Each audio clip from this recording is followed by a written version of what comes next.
we are very excited to host this panel on a very important subject, which is behind the statistics, unleashed potential, where our speakers will share their experience and explore broadly the subject of women in STEM. The discussion probably going to take around an hour, maybe hour and a half. And this is the culmination of 2 years when we are working on the report, Women in STEM. So it's more than 2 years of work. The report was shared on our webpage. We've got some of the interesting points we found out. So some of my favorites are achieving success as a woman in STEM is possible regardless of the age, the place of origin, or one's parents' level of education. Another one is more than half of the samples sample represents the first generation in the families to have obtained the degree, and the fact that more than 83% of our surveyed participants were working in the chosen profession, which is unusual to hear as well. So I'm looking forward to hearing our speakers develop deeper in this and many other topics. In case if you've got any questions, please type them in the chat or raise your hand. I think at the end of the meeting we're going to have a little bit of time to address them. Please keep yourself on mute, and yeah, without further ado, I'll give the floor over to Joash and our panelists who are going to be leading the meeting. Thank you.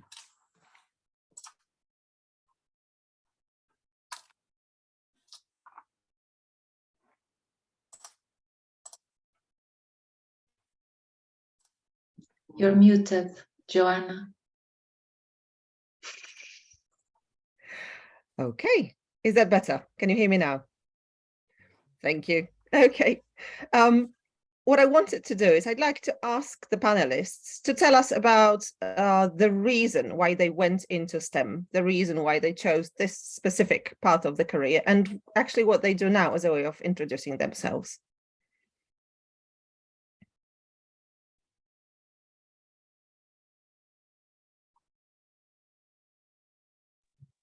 Who should go first? You can. Okay. Well, my relationship with STEM actually started when I was 9 years old. I remember learning about bacteria in school when I was 9, and to find out about this fact that there were living organisms around us that we couldn't see at the age of 9 just blew my mind.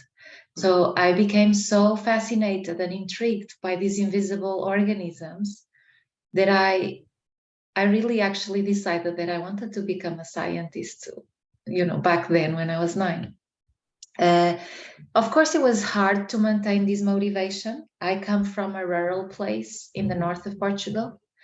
And when I was telling people around me that I wanted to become a scientist, people's reaction was, "You're crazy, don't do that. Go be something else, a doctor, a lawyer, a banker."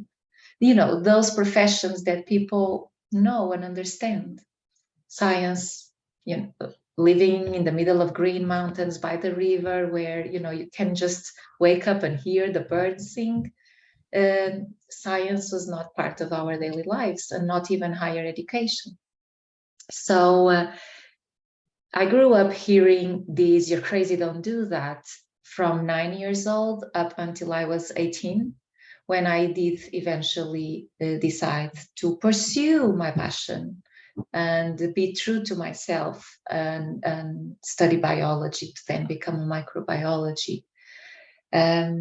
So my motivation was really, you know, this curiosity about bacteria, and somehow the empowerment that I felt of pursuing my dream rather than just be influenced by other people's opinion. And it was a very it was a journey of discovery, I would say, to go into STEM, not having parents who were related to STEM. and having to Nie, ta, learn. która może być na Annę Zalewską, oczywiście. Shall I continue? Może być. It was a discovery journey because in every profession there is this hidden politics and hidden language that you need to find out when you haven't been exposed to it. So it was a journey of learning, getting to know all the sides that are related with doing research. Today, I've left academia. I went up to the point where I was a senior researcher creating my own line of research. But then before just becoming PI, I decided to move out of academia, and I'm working in the interface between science and society and transferring more knowledge of science into society.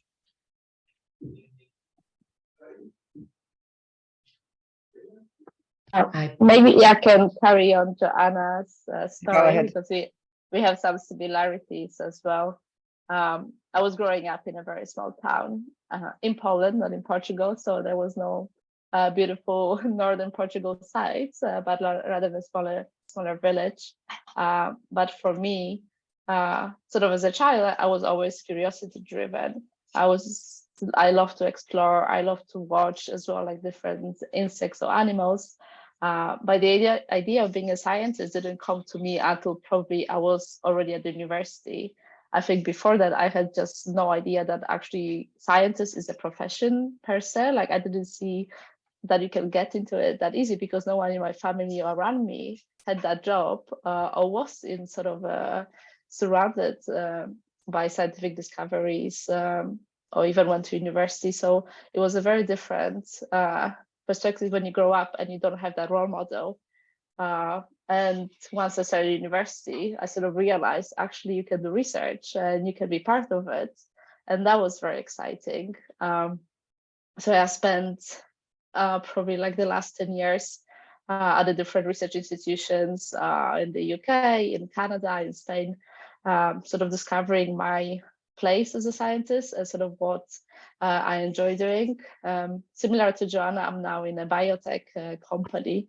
So sort of moving away from the academia, but I think whether you stay in academia or go sort of to industry or to biotech or to startups, as a scientist, you have so many possibilities and you just can rediscover yourself every time you want some change for your profession. So this was really what I enjoyed the most about becoming a scientist or a person working in the same field. And thanks. Okay, so perhaps I can describe my experience. I think there are some similarities. I was also brought up in a village, but in Poland. My father was an engineer. I was very good at maths. So when I was thinking about careers, I wanted to work with maths. But for women at the time, maths was a rather dry subject to study, and the options, I think, for a career in Poland were not great. You could become a teacher, but other than that, not much else. I also thought of physics. I actually, this was in the 70s, so we didn't have English at school. I had Russian and German at the time. And I actually had the opportunity to go and study physics in Russia, but I turned it down. So what happened was that I was going to a maths club at school. And in one of the sessions, the teacher introduced the binary number system, which I thought was a very interesting concept. I don't know, I'm a computer scientist, so bits, you probably heard about bits.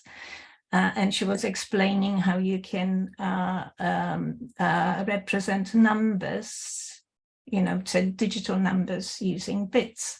And at the end, she just made this passing comment in the 70s in Poland, in a small town, that there is a new subject called informatics, that actually works with these number representations. And this is the first time I heard the word informatics, but somehow I got intrigued.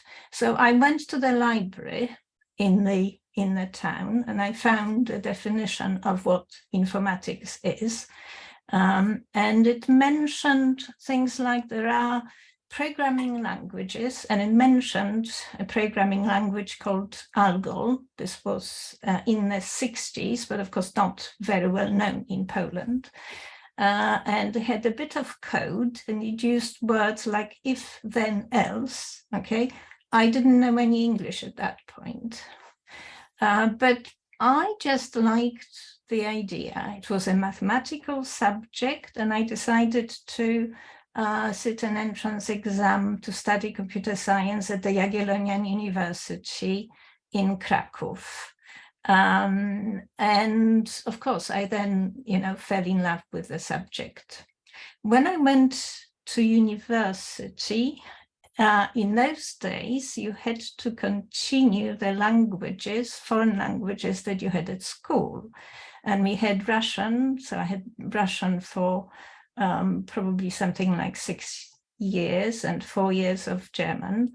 But because computer science was drawing so much from English, the American mainly, but also from British English, they made an exception, and they allowed us computer scientists to learn English. So I started learning English when I was 18, 19. And I was also lucky in Poland in the sense that there were 2 universities. I was one of 2 universities in Poland that had very strong physics departments, and they had mainframe computers that were provided by CERN under embargo. We are talking about 70s, so this is well before 89. And these computers, they were intended for physics experiments and, the computational experiments, but they made an exception for computer science students. I was probably in the second year of computer science starting at the time. So I started to learn programming on this mainframe. But of course, I'd never seen them. We were not allowed to see the computer. We wrote programs on punched cards, and we would take the stack of cards, to the desk to a lady in a white coat, and then we got the printout. But I think, from day one, I was also living in student halls just across the road from the physics department where the computer was, so I could kind of turn around my programs a couple of times per day. And I did well in my degree, so I was offered a position of an assistant professor, which I took in my department in Poland. And then, as you probably know, the career of the assistant professor is that you have to, in order to stay in academia, you need to get a PhD. But Poland has a very restricted system for how you do PhDs. The government did introduce doctoral studies in Warsaw, and I got permission from my department to go and study. But the year that I was allowed to do that, the government stopped the doctoral studies because Poland was entering an economic crisis. So instead, I came to Britain to do a PhD. And while I was doing a PhD, I was offered a lectureship. So I finished my PhD part-time, and I've been an academic ever since, ending up in Oxford.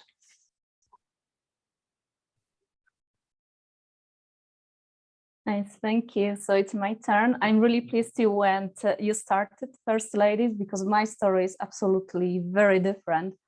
I wish I could say that as I dream about became science as a child. Absolutely, I became a scientist purely by accident.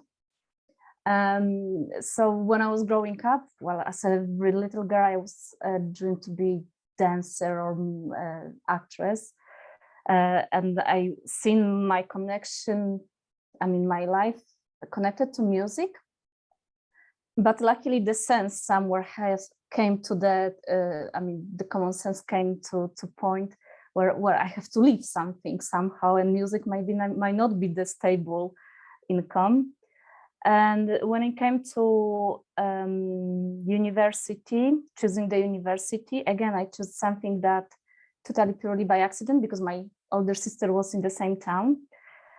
And my parents had a vision for me. We have a farm, we have shop, and my dad have 3 daughters. He was hoping that he will be building his imperium with those 3 girls around him, helping him in a shop. And that was my summer job, helping in a shop or working in a farm.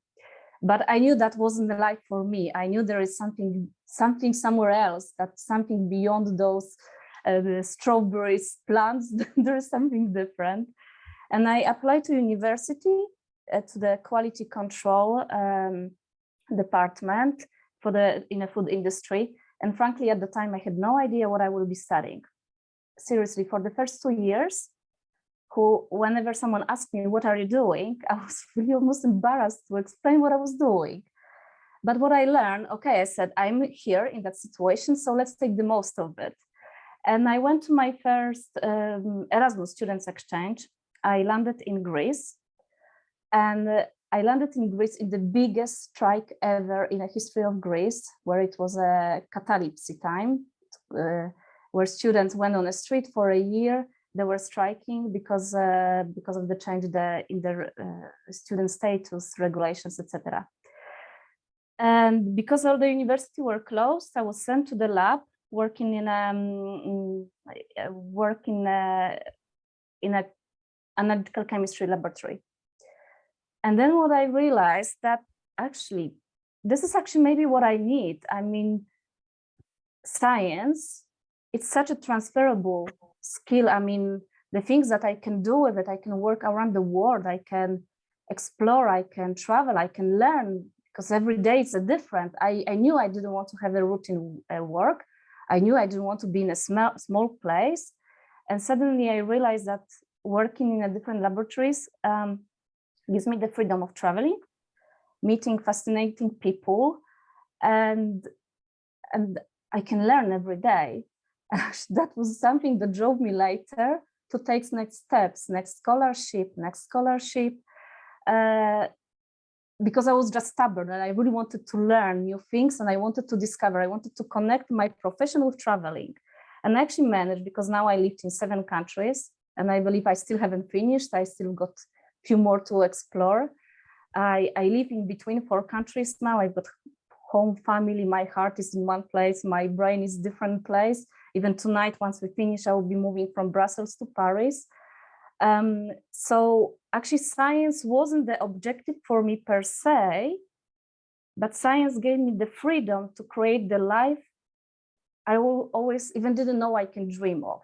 So this is how I ended up. And moving on, I've done the PhD in the UK. I was really lucky to have a position after my master's degree in the UK. And then I moved from academia. I knew I didn't want to stay in academia because that wasn't really my thing.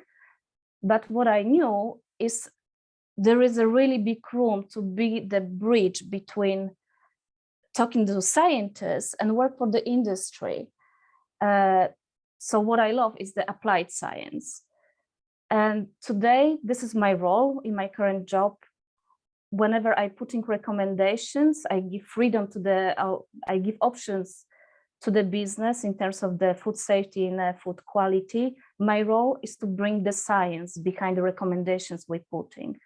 So it's not just to say, do this or this, but why we believe it's the right thing or the best thing. And my role is to build that expertise and bring it here in-house to the food industry. And this is what I love the most, because it helps me. I build a really strong credibility now as an expert in the food industry. The world of microbiologists is very tiny, actually. Now I know almost every microbiologist around biggest food industries, because we tend to rotate, actually. But this is the freedom, what I'm saying, and the possibility for traveling. So I'm really pleased to be today with the panelists who had that desire to be scientists from the very early stages, because for me, my journey was totally different. So welcome. Thank you for that. You've all mentioned some elements of luck or chance on your career paths. But I think it's quite obvious that the decision to migrate was a very conscious one.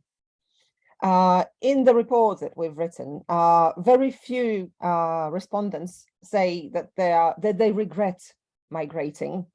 But I mean, my experience was it's not a smooth ride. So I wanted to ask how it was for you, especially at the beginning, when language, when different realities, when different systems, different aspects of education even could have stood in your way. So if you could tell me about that, what was your experience at the very beginning here in the UK? Can I start? Go ahead, you're good at that. No, it's because my relationship with moving abroad actually also starts at 9 years old, when my dad, during summer in August, at dinner time, so I was with my mom, my dad, and my brother. We were sitting on the table eating dinner. It was sunny outside because it was summer. And he just asks, "Joana, do you want to study abroad?" And I go, "I'm 9 years old. You want to get rid of me?" I was thinking, you just want to get rid of me? Then he said, "Do you want to go to England or to the US?" And I thought, where is England? And then I looked at him and I said, "No, thank you. I'm well here." And that's it. But what this was an eye-opening conversation, because what I thought after this, reflecting, was, yes, I live in this village, but this village is not my box. Actually, there is a world out there. And it seems that I have a decision. I can decide for myself what I want to do, if I want to stay or to go. And this was very empowering for me. So even though my dad repeated this question every 2 years, and I always said no until I went to university, I was comfortable there and enjoying being there. But I did grow up with this sensation that the world was my limit, and that it was, I kind of, eventually I wanted to go and discover the world. And so when I went to university, I immediately started asking everyone about Erasmus so that I could go somewhere. And I finished my degree in Sweden. Then I went to do my master's in Australia. Then I discovered that Australia was too far, and actually I wanted to go back to Europe. And this is when I picked the UK as a destination for my PhD. I really wanted to return to Europe and go to a country where English was the dominant language. And so I was lucky enough to be able to get a fellowship that allowed me to go to the UK and do my PhD. So my story of migration is linked to adventure, to getting quality education. I always strived to go to the best universities in the countries where I've been. And it had its challenges. I always went all by myself. I didn't know anyone in the countries and cities where I was going. English, I started learning English when I was 6 years old. I felt comfortable speaking English, but for many, many years, I thought I was at disadvantage because I had an accent, and I still have an accent when I speak in English. And it took me a very long time to overcome this internal barrier that people will just not treat me the same way because I have this accent when I speak in English. And yeah, maybe I stay here and allow you to also express your views.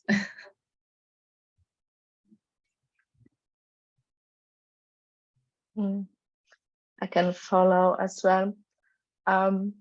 So as I mentioned in the first part, like the idea of sciences didn't come to me till I was at the university.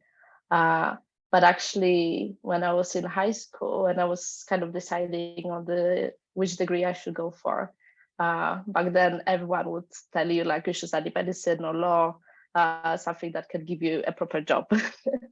So I did apply just for one med school in Poland, and I actually didn't get it there. And then I had to sort of decide, what do I do now if I don't have that place? And back then I knew that I didn't want to study another thing in Poland, but I would prefer just discover the world and see something different. So I was thinking like, where can I go? And sort of English was the language I had in high school. So I was kind of feeling comfortable with it. And I knew that I had to choose sort of a place where I could use English and I could understand people and I can study at the same time. So the decision was to go to the UK. I was at the same time studying and working because I had to support actually myself during the studies and to be able, sort of to live, to pay rent and to be at the university. So I think in the early years when I sort of migrated to the UK, I was sort of torn in between being this student that is at the university and being this sort of immigrant Polish person that is working maybe some part-time jobs just to survive. Because I think like back in some years ago, like Polish immigration didn't have the best feeling to sort of local community. We are not the sort of students coming from Germany, from Norway. We are coming from Poland, so we are perceived as a bit, I think, according to some people, so a bit a lower class person, because you'll be called an immigrant and not an expat, for example. So that was a very difficult time for me at that early stage, because I had to I wanted to study, I wanted to get somewhere, but you are still sort of this worker at the same time. And when you're 18, it's very tough. But I did enjoy my time in the UK, and I found sort of my feet, and I really integrated with the community here, both sort of the international community, but also sort of local British people. And then helped me a lot to really improve my English, because the English I had at high school was very different. And I remember when I first moved, I was just scared that I would not understand anyone talking to me, especially in different accents. So it was a bit of a journey. And then the sort of migration, I was comfortable, I really enjoyed it, but I love traveling as well, like Ewelina. Like that's one other thing that I love, maybe more than science, I don't know, but it's something that was really driving me as well. So when I was studying and then sort of following up after master's during PhD, I was looking always as well to places to go to still use my science and to sort of gain that part, but also be able to explore different culture. So this sort of helped me to learn also how other countries work, both people-wise, but also bureaucracy-wise, because everywhere there are some sort of pros and cons. But the migration, I never thought of it as a negative thing. I don't regret migrating. I'm happy that I made a decision. I think it opened a world of opportunities for me.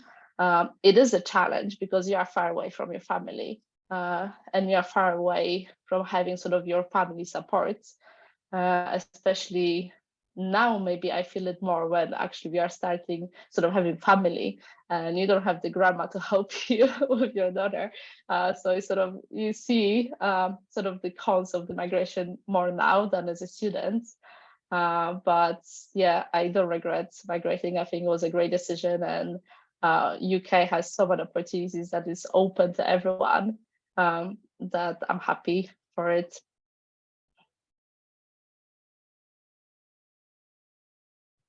Okay, so maybe if we go in the same order, as I said, I'm from a different generation. I left Poland in 1984. So in those days, I think being a Polish person in Britain was a rarity, because there was emigration from during the war, and there were some communities.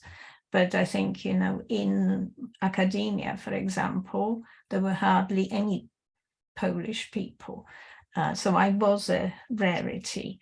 Now, in 84, in Britain, Poland, I think, you know, British people were interested in you know, Polish people in Poland at the time, because this was post-Solidarity. So Poland was in the news. So I had a very positive reception. Now, in some ways, I mean, I made a sideways move, because when I came to Britain, I came to study for a PhD. And this was after I'd been an assistant professor in Poland for something like 3 years. But as I told you, I only started learning English when I was 18, 19, and this was really a very minimalist English. But when I became an assistant professor, I was able to study English in groups, you know, English courses that were taught by the British Council, and they actually had proper, you know, English people going and staying in Krakow. These courses were limited just to academics. So there was a group of academics from the universities in Krakow, and we had very high quality English tuition. And when I moved, so I moved to study for a PhD, but my English was already at Cambridge proficiency level. But of course the accent, no, I had a perfect accent in Russian, but I started learning English too late. So I can relate to some of the things that you were saying. Okay, so academically, I've made a sideways move.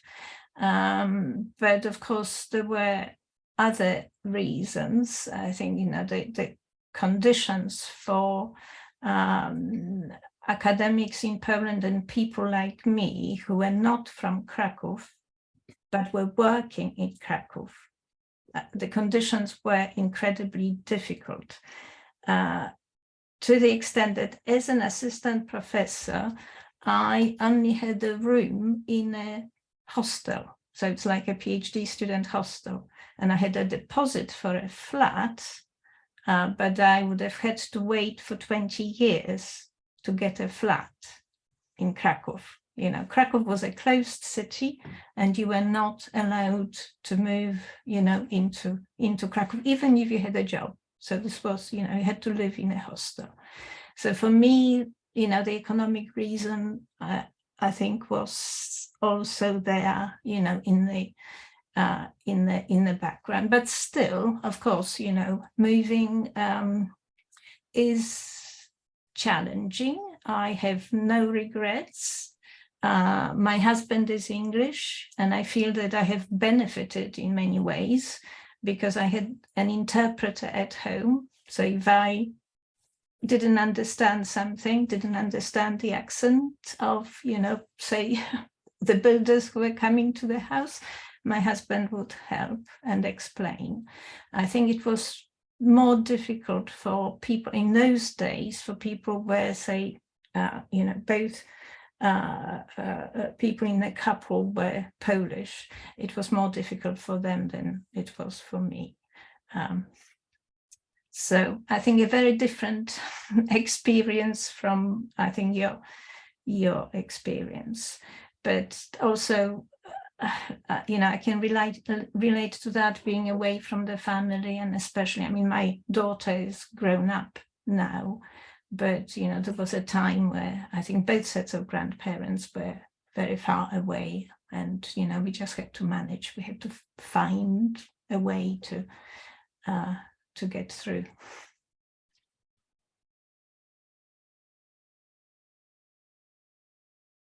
So I just very quickly, maybe, for me, of course, the language was the biggest difficulty. Actually, I still got a notebook that I was cleaning recently when I started my PhD. When I was reading all these papers, I was making words, noting a notes that I could not understand. I had to even understand them sometimes in Polish first, then translating into English. So it was like double work almost. And I've got that notebook. When I open it now, I'm just laughing. But that was a big challenge. Then, of course, bureaucracy was a big challenge. I mean, understanding how the different systems operate. But that is difficult only when you, for the first time, because when you move second, third, fourth, fifth, sixth, and seventh, you know what questions to ask. You know, nothing surprises you anymore. So the first step is the most difficult one. Now probably I would feel a little, if I have to go back to Poland, or if I wanted to go back to Poland, I would probably feel more immigrant in Poland than feeling home. And then if I would be asking those weird questions, there would be no explanation, because you are Polish, you don't know those things. And so this is what I also say to my, often say to my sister, look, but I haven't been living here for the 18 years, so don't look at me weirdly when I'm asking weird questions, right? Anyway, so that was the challenges, the language, and then the bureaucracy. But overall, it's the experience that I would not even change a single decision in my life. So overall, good. Excellent. Thank you for these. You're saying really interesting things. But if I may, I'd like to ask about your surroundings, because you've told about your experiences, your feelings, your difficulties.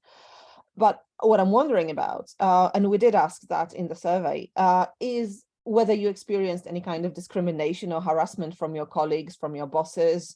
Unfortunately, you know, when I say it today, it feels or seems unavoidable. I'm wondering, you know, if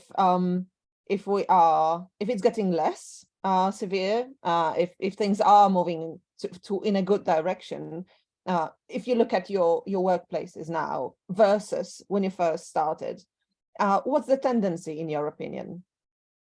Maybe I can start with this one.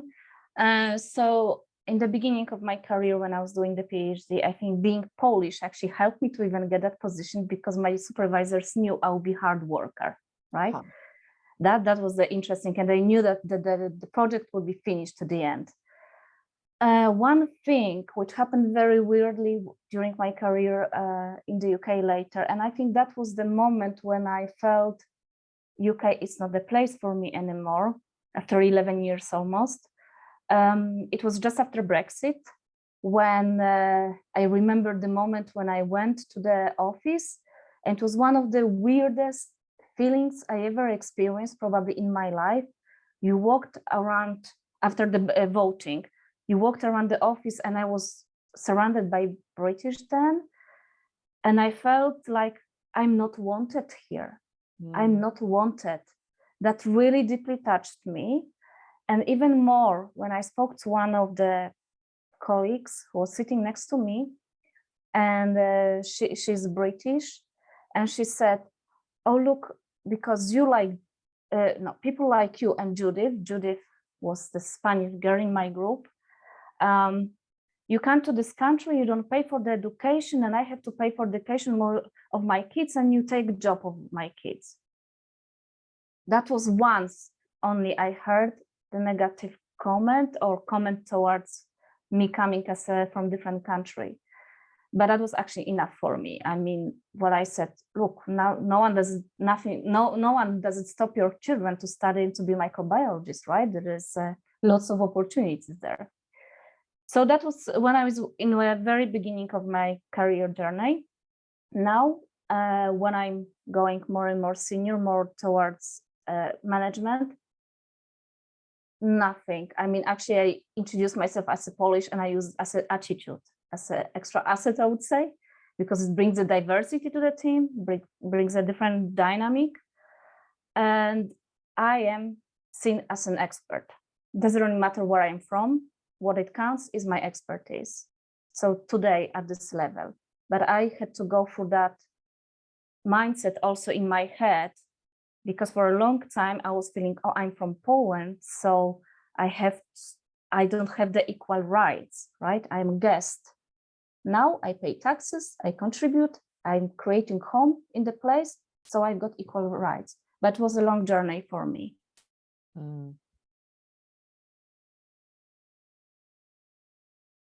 I can certainly relate to the experience. So when I actually moved to other countries, I suffered from positive discrimination in the same way, like previous PhD students coming from Portugal were really good. And so there was this expectation that I would be very good as well. And hard worker. And then the nastiest comment I heard was from a work colleague in the department, saying, oh, so it turns out that not all Portuguese migrants are cleaners. There are, PhD students as well coming from Portugal. There is an occasional comment like you should be speaking English when you are sometimes speaking with a friend that is also Portuguese in the metro or something like that, in the tube. But it doesn't necessarily bug me. So it didn't create negative feelings on me, this type of, nasty comment that maybe the person was half drunk, we were in the tube or something like that. So I wouldn't go as far as saying that I've been always in settings where people thought that the diversity that I was bringing to the table was an asset. But I don't feel, I cannot say that I've ever felt strong discrimination against me because of my origin. I do get annoyed when I'm in a professional setting. I start to speak, trying to have an informal conversation over coffee with someone. And I'm trying to speak about something really interesting or something that I'm very excited about that is professional, related to our jobs. And the person just, oh, wait, where are you from? Where is your accent from? And like sometimes trying to have a serious conversation and people just going completely out of the track, going, where are you from? And that sometimes is frustrating, just keep focused, please.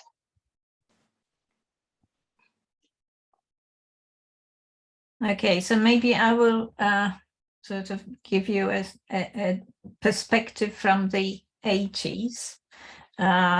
So when I studied computer science, informatica in Poland, it was growing out of mathematics. And when I was an undergraduate student, the class was 50-50, boys and girls, 50-50. And then I moved to Britain, and in my first department, I was the only woman working. Most of my colleagues, their wives didn't work. So my colleagues, other academics, had wives who didn't work. So And I think you probably also know about the percentages of women in computer science degrees. When I came to Oxford, I was the first female academic professor in a department. Now we have several, but so I want to say that things have changed. Of course, you know, discrimination and harassment, I think it's happened to all the women, but things have changed. And I think many of the attitudes, some attitudes that say Oxford dons, you know, are known for slowly disappearing.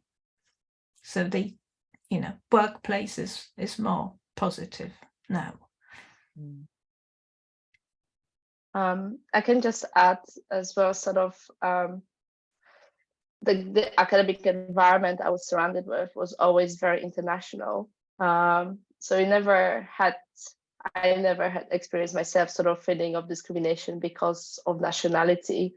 We had people from all over the world, but also British people, and there was never sort of a bit about, oh, you're from there, or you speak with different accent, or you're somehow different. People just work together because we had the same focus.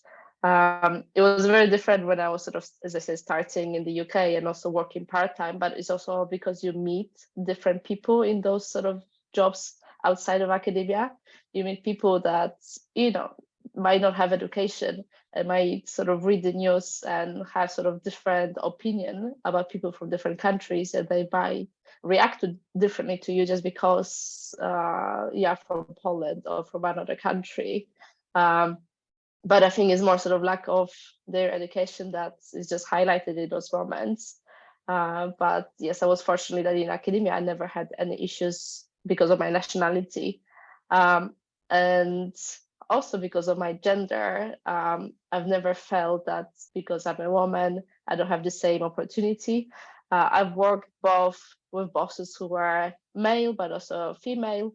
In my PhD, I was focused a little more on orthopedic fields, and in orthopedics also you don't have many women there.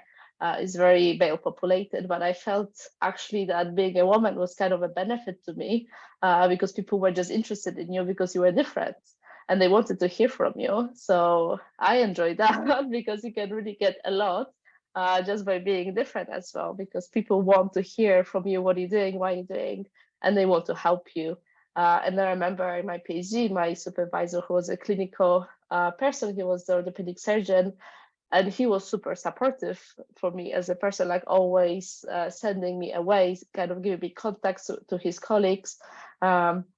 And I think he would do it to any student he had, but it made me feel just welcomed as well and always integrated.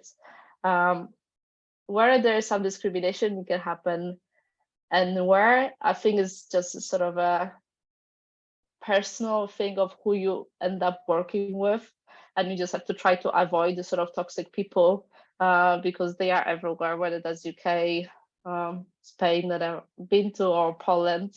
So you have to sort of have that feeling that you know someone is toxic and just like avoid that person because there's never anything good out of it. But otherwise, it was always very supportive environment. Thank you. Thank you for sharing all that. I wanted to touch on one of the main discoveries we've made, the family model. As first-generation migrants, we don't have the support of our parents, who would be the grandparents to our children, and with something of an uphill struggle in terms of career, language, establishing ourselves, not to mention property and other aspects. I'm wondering if one of the results is likely to be, I mean, our sample points to that, that late parenthood is the price we pay for the careers and the migration combined. And in relation to that, we know that the window of opportunity to migrate freely has shut with Brexit. So I'm wondering what your thoughts are on the next steps. I mean, is the migration, the big scientific migration, over? Will the next Polish scientists or Portuguese scientists be just the second generation scientists in the UK? What are your thoughts on that? maybe I will start with this one. It's interesting to see because now, as a mother, I'm also thinking about sort of my daughter's future. She has 3 nationalities, so she'll be very multinational for that. And yeah, I hope she will follow sort of in the STEM path, but it's her decision. As for sort of international students coming to the UK, I think UK was always an attractive place even before it was part of the European Union. There's still the need for the sort of EU talent to come here. And from what I see, there's a lot of being done to just attract the talent to help and support. So I don't think this will sort of disappear per se. Like the numbers have been changing lately, but I think it's just not the Brexit in the last years, but also COVID and a lot of different issues around politics in the different countries. So everything accumulated in one time. But I think UK will remain sort of an attractive country to come to, and people are trying just to find the best way to encourage Europeans to arrive. Because when you look sort of at the overseas students or scientists, they are coming here all the time, and they never had this sort of privilege of being part of the EU and not needing to worry about visa or sort of allowing them to live freely.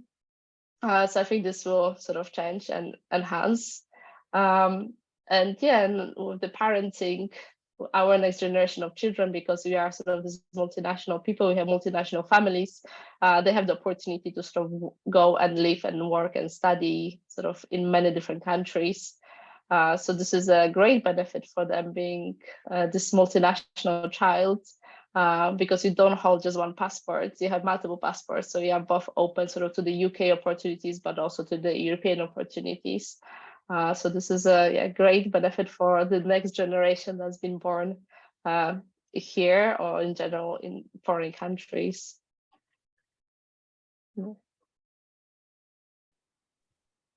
So yes, I also want to say that, yes, I think late parenthood is a consequence, and I think that's what's happened to me. Well, my husband is English. My daughter, when she was small, she was saying, I'm half Polish, but all English. And she is in STEM. Yeah, so at least in that sense, a success. But I think, my husband is also in computing. Now about I think, European people wanting to come to Britain. I think Brexit has really changed something, and certainly it seems that Britain is not as attractive as it was to postdocs, for example, and students. At Oxford, we had quite a few Polish and Eastern European students coming to study computer science and wanting to come to do PhDs as well. But of course, the fee regime has changed because the fees are now international, and we get, many fewer applications.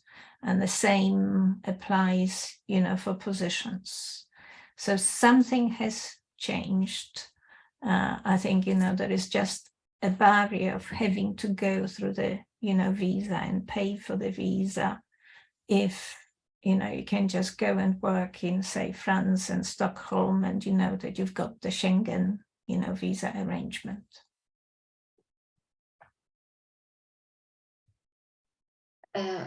From people around me, right now, I have the same impression. The UK the appetite to go to the UK is not the same because the bureaucratic barrier is higher, and I think the motivations or the reasons behind Brexit also count. People are very aware of that.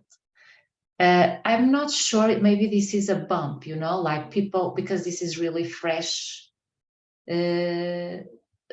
news, so it's very recent change. People still remember how things were, maybe it's just a bump that eventually after a few years will just disappear, because then it's not so fresh anymore in people's memories, in the memory. Regarding late parenthood, I think it's a fact that we do see indeed many scientists delaying becoming parents because a research career requires mobility. We are mobile until we are 40, and we need to be always ready to move, or every 2 years ready to move, or something like that. But I think at the end of the day, it's also a personal decision. I've seen friends having babies while they were doing PhDs and having babies while they were doing their first postdoc. I describe them as brave, courageous, but it's possible. I mean, I've seen them doing, and I think many of us actually don't do it just because we prefer not to.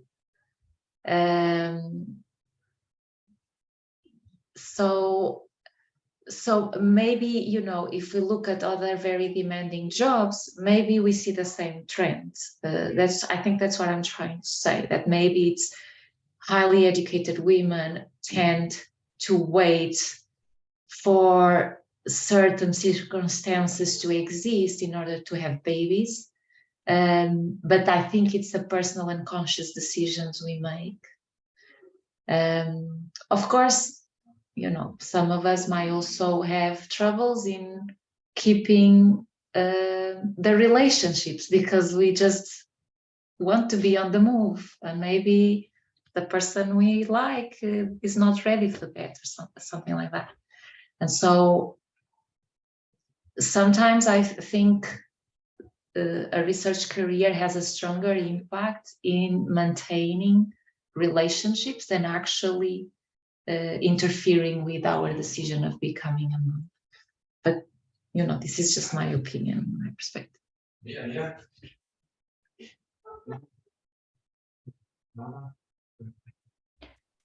I don't think I have any more to add. Regarding the late parenthood, I think it's really irrespective of the career or profession we are. I think it's a sign of the time that we live faster, we live more full life, we want to explore it, we want to enjoy it. And I think we as women, we became more and more independent, we have a better job.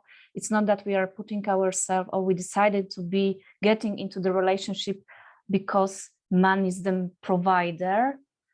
We are now 50-50 almost, or even more commonly, more sometimes, provider into the family, bring into the family. So I think that pushes a lot, changes the model in a society.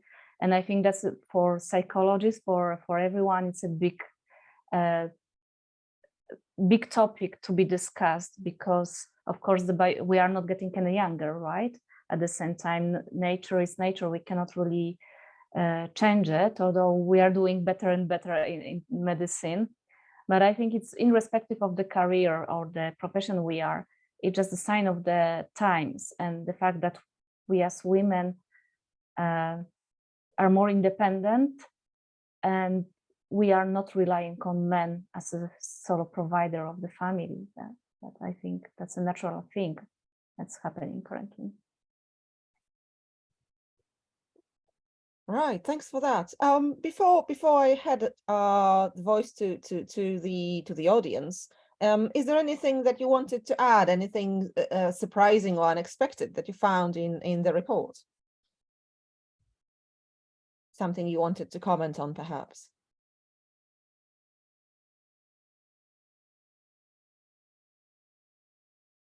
No surprises. Right. Dear audience, dear guests, did you have any questions to the panelists today?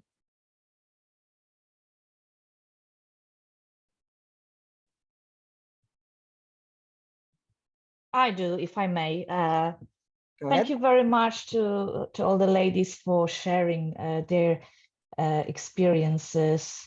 I've listened to your stories with great interest.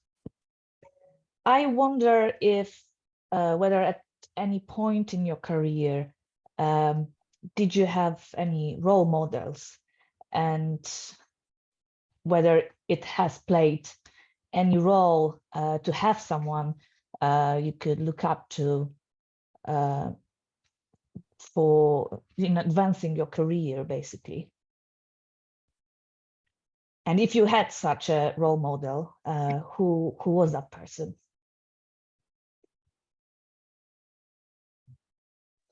I may start. I didn't have, per se, when I was growing up, sort of a role model or someone I was aspiring to be like. I think if I had that person, that would definitely help advance sort of the career or sort of the choices that you make, maybe making sort of more strategic decisions about the career. I feel like later on, sort of after my PhD, when I was doing more postdocs and sort of scientist jobs, I still didn't have the role model, but I had sort of mentors, so the people that were in the positions above me. And having those mentors really helps you just put your thoughts together, where you want to be, what you want to achieve, and what opportunities there are. So I would just suggest for anyone in the STEM field to always look for this kind of people, for the mentors, for someone that you can contact and just chat. Just tell them your worries or your struggles or sort of the opportunities that you see, whether should I go for it or not. And maybe it will be this person that will be there like, yes, go for it, you can do it. And that's enough for you to make that step. So I would definitely say like, look for the mentors because they are there.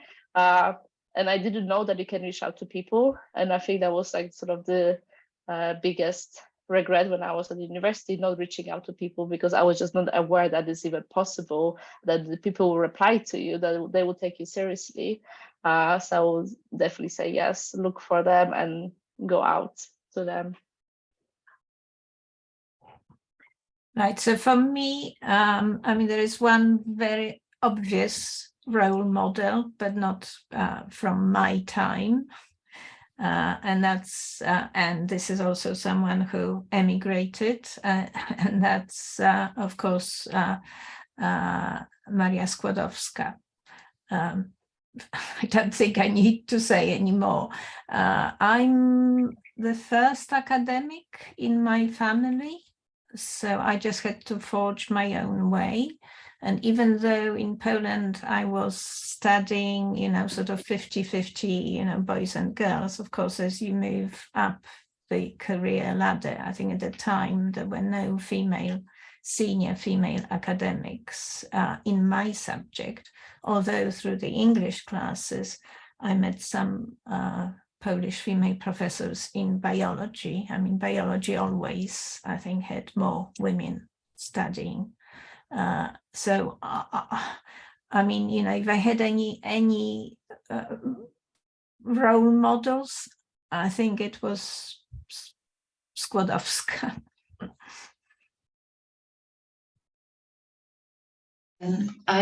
So for me, my first research experience was in Sweden, and my PI was actually from Britain, and she was a woman. And she was an inspiration to me, even though I just stayed there for 6 months. It was important, and I really liked how ethical she was and fair she was. So I think that inspired me for the rest of my path. But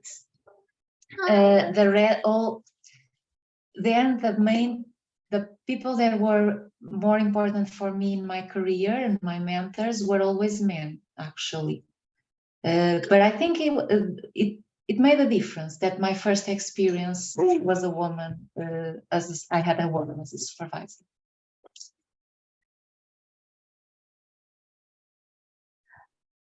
I didn't really have a role model, but what I always admire for my career, the women that I met, successful women and women focused on work, who also managed to run full-time family with more than 1, 2. Yesterday I met our new VP for kids. That's like a big applause, I must say, and that's for me. It's a big role model. Thank you very much for all your answers. We've got a question on chat, if I may. It's from Marian, and the question is, have you ever suffered from imposter syndrome? Feeling that you don't have sufficient skills, knowledge to take advantage of an opportunity? I can start with that one. Oh my God, I had that till, I think, I maybe get rid of that feeling 3 years ago when I moved to France and I was hired in France. When, for someone who doesn't know really maybe the context, to be hired in French company without speaking French, that's a big thing, because I was hired because they couldn't find anyone else really doing the job, meaning I was really good as an expert to move to France. And that was the moment where I said, okay, stop, I'm good, and I have to stop criticizing myself. But the first time, and also a very important moment, was for me when I used to work with one of the senior microbiologists, and he was in a different group. It was at the Unilever at the time, and he opened a new position. And I really liked the guy. And I said to him, look, I've seen you open the position, but I would love to apply for it, but I don't know this, and this. So I went to him, I said, I would love to work with you, but I put on a table all my limitations and on what I can't do. And he looked at me and said, Ewelina, but you know how to do this, and this. So I want to work with you. And I think this was a really, really big lesson for me, because we very often focus on the things that we don't know, that's dragging us down, and we are dragging ourselves down, rather than thinking of what I know. Okay, if I don't know something, I can learn it on the way. But that imposter syndrome, I think I got rid of this only 3 years ago. So it was through the whole career.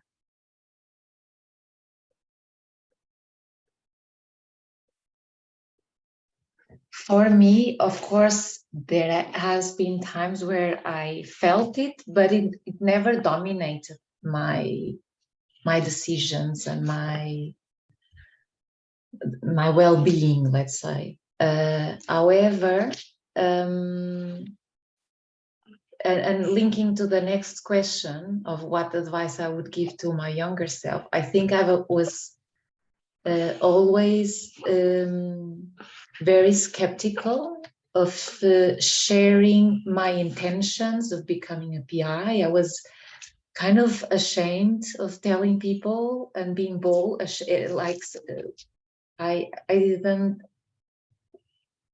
didn't think I could be bold about this and really share what were my career ambitions. And so the advice I would give is to just go for it, and don't be afraid of sharing your intentions with the people around you, because only if you share your intentions, people will be able to help you along the way.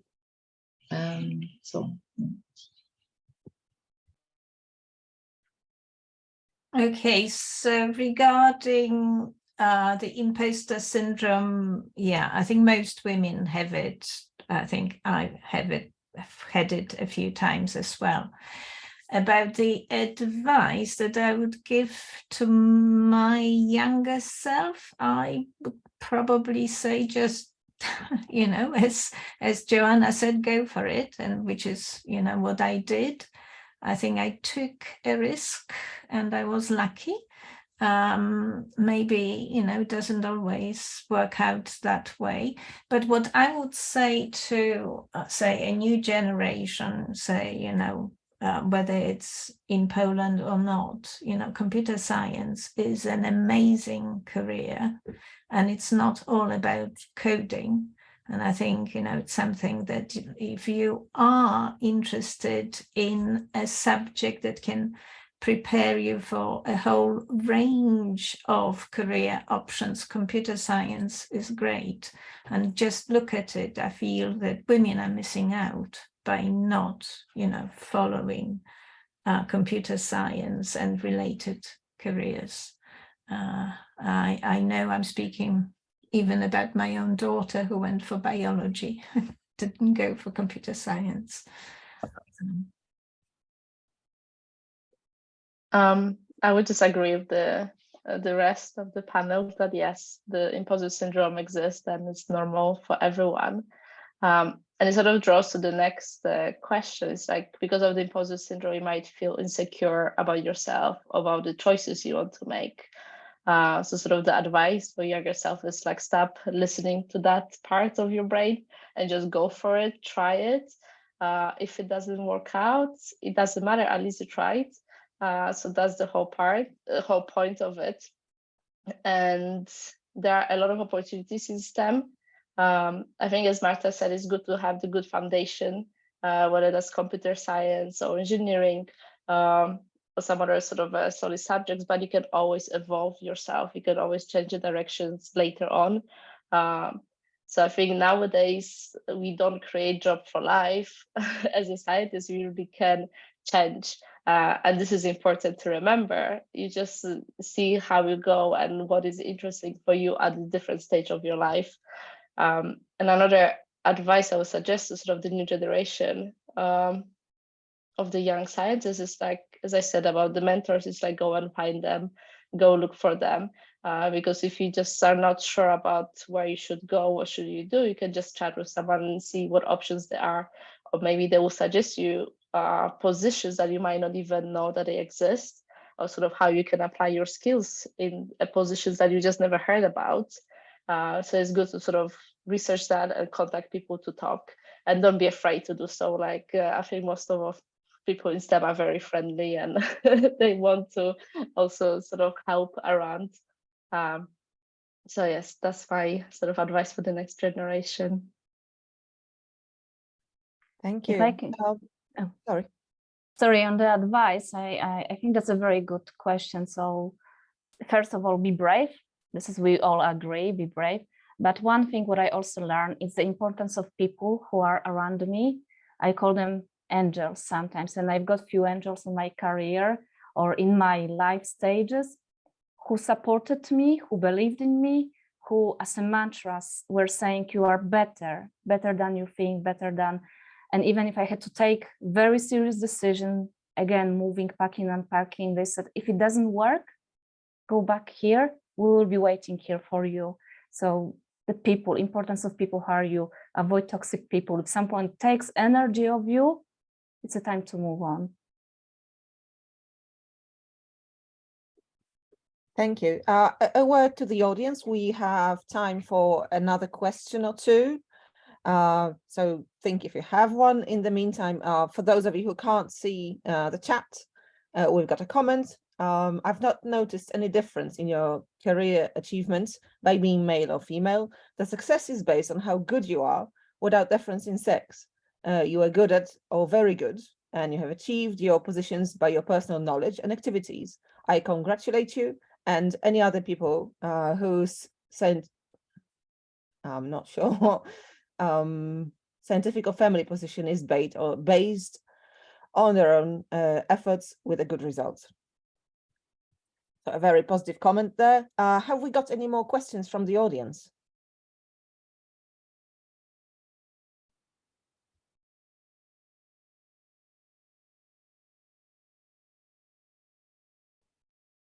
So one more for me. Okay. Have you ever had any doubts about your choice of your career path at any point? No. No.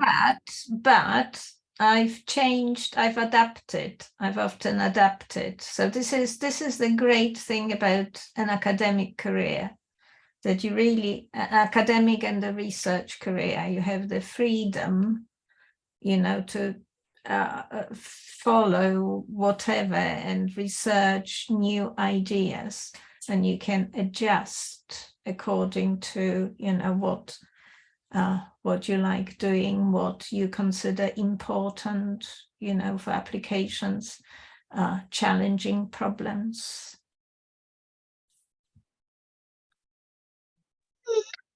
In my case, I can say that, well, I chose to follow biology because my love of bacteria. But I think I chose that because I had a very narrow understanding of what science was. I didn't know about social sciences. I didn't know about anthropology or sociology or, you know, other types of sciences. And I've actually recently discovered that I love social sciences. So maybe if I had a broader understanding of what science was and what research was, I would have picked a different field of science. Then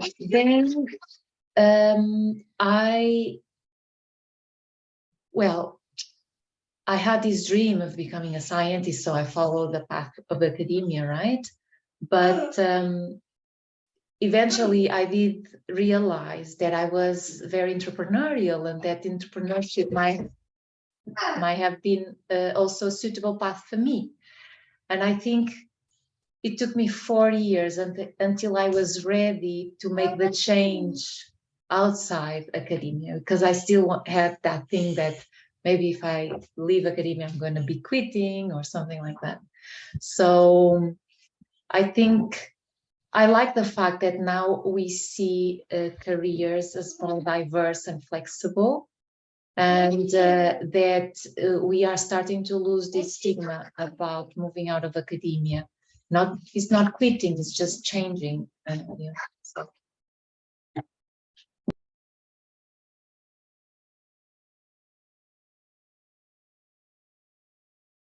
I would just quickly add about these doubts that you might have about your career choices. I think sometimes they come also from this imposter syndrome, where you sort of think like, am I doing the right decision?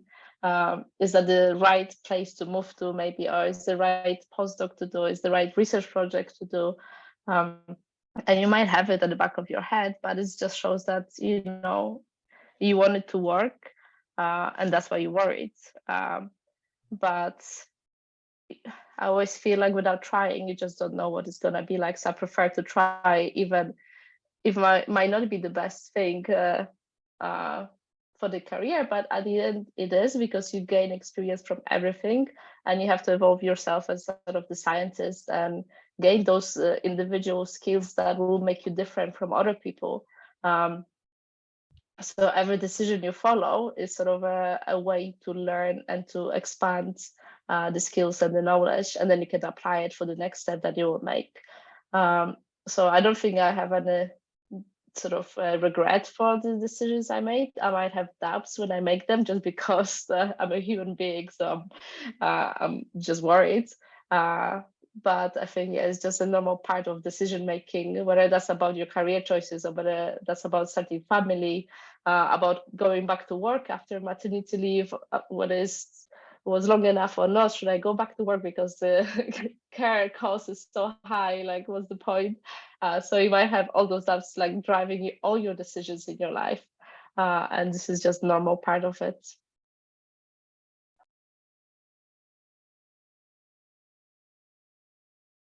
Now, very quickly from me, I think I'm in the right place at the right time.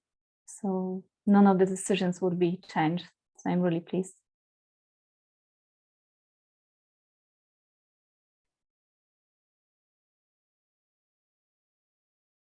Okay, have we got Thank any you. more Yeah. questions? Any more comments?